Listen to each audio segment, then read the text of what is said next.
మనం ఇప్పుడు ఉన్నది అనురాధపుర అని నగరం అన్నమాట. శ్రీలంకకు ఒకప్పుడు ఇది రాజధానిగా ఉండేది. ఈ ప్లేస్ లో ఏదైతే మనం చూస్తాం జయసింహ మహాబోధి చెట్టు అంటారు. మనకు తెలుసు గౌతమ బుద్ధుడు బోధి చెట్టు కింద ఆత్మ సాక్షాత్కారం జరిగింది. ఆ చెట్టు యొక్క పార్ట్ ని బ్రాంచ్ తీసుకొచ్చి ఇక్కడ పెంచారనమాట. 2300 సంవత్సరాల క్రితం సంఘమిత్ర అనే ఆవిడ సన్యాసిని తీసుకొచ్చి పెంచారు. సో ఇది శ్రీలంకలో ప్రజలకి అత్యంత ప్రామాణికమైన పవిత్రమైన స్థానం.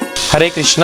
మనము కొలంబో నుంచి 2 గంటల దూరంలో రూమ్సాల అనే ప్లేస్ లో ఉన్నాము. ఇది యాక్చువల్ గా అత్యంత ప్రాముఖ్యమైనది. రావణుడు రాముని యొక్క యుద్ధంలో రాక్షసులు అత్యంత ప్రభావవంతంగా వాళ్ళు ఎదురు దాడి చేసినప్పుడు లక్ష్మణుడు స్పృహ తప్పిపోతాడు. సో లక్ష్మణునికి ప్రాణాలను తీసుకొచ్చేది ఔషధ గుణాలు ఉన్నటువంటివి హిమాలయ పర్వతాల్లో ఉంటుంది. దాన్ని తీసుకురావడానికి హనుమంతుల వారిని సుగ్రీవుడు పంపిస్తాడు. సో ఆ విధంగా ఇక్కడి నుంచి లంక నుంచి హిమాలయాలకు వెళ్లి ఈ హెర్బ్స్ ఔషధ మూలికలు ఉన్నాయో ఏవో తెలియక మొత్తం కొండనే హనుమంతుల వారు తీసుకొచ్చేసి ఇక్కడ పెడతారని సంజీవని పర్వతం అని అంటే ఇక్కడ తెలుసుకోవాల్సింది ఏంటంటే మనకి భగవంతుని భక్తి సేవ వచ్చినప్పుడు దాన్ని చేయాలి అని కోరిక మనకుంటే ఎలాగైనా కూడా దాన్ని సాధించవచ్చని హనుమంతుల వారు తెలియజేశారు. హరే కృష్ణ.